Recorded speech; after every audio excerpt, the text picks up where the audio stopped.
Benvenuti nella soffitta più intrigante del web. Qui non si parla di vecchi ricordi impolverati, qui si celebrano le dive più mozzafiato, i film più audaci e le storie più incredibili del cinema di genere.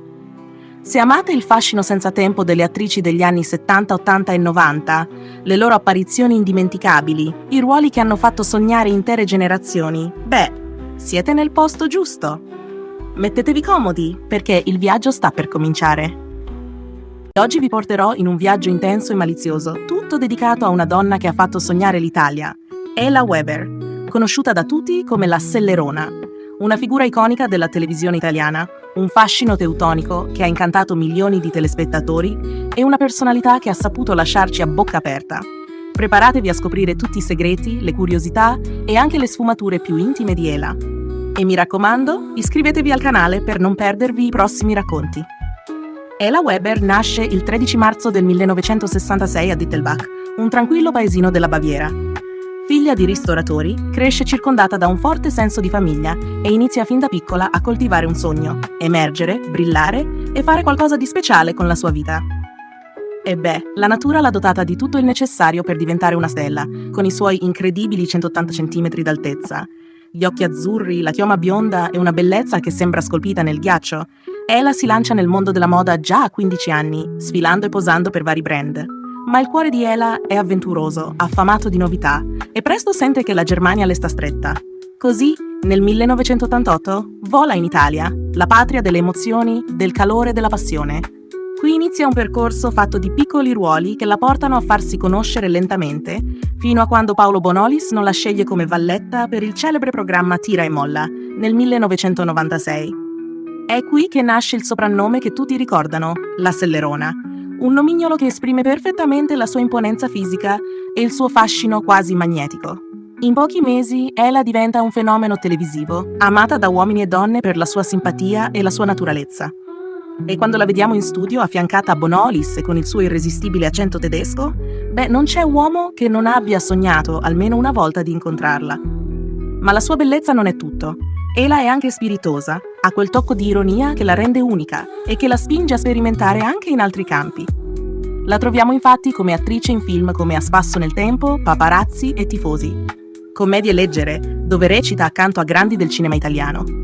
E, credetemi, quando Ela appare sullo schermo è impossibile non notarla. È una presenza intensa, ammaliante, con uno sguardo che sa stregare, ma anche un sorriso che comunica simpatia e intelligenza. Insomma, una donna che non è solo da ammirare, ma anche da conoscere, perché dietro a quell'apparenza da diva c'è una persona vera, con le sue passioni e le sue fragilità. E parlando di fragilità, forse non tutti sanno che dietro il successo e il glamour, Ela ha attraversato un periodo difficile. In un'intervista commovente ha raccontato di aver sofferto di depressione, un dolore profondo che l'ha colpita proprio nel periodo di massima esposizione mediatica. Nonostante fosse amata e acclamata, Ela sentiva un vuoto interiore, una tristezza che solo chi ha vissuto questi momenti può comprendere.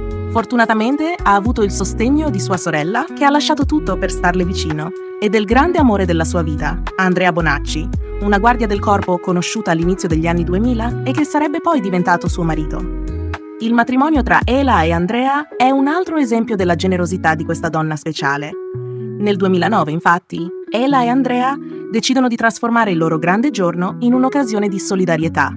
Invece di ricevere regali, chiedono agli ospiti di donare per aiutare i bambini terremotati dell'Aquila.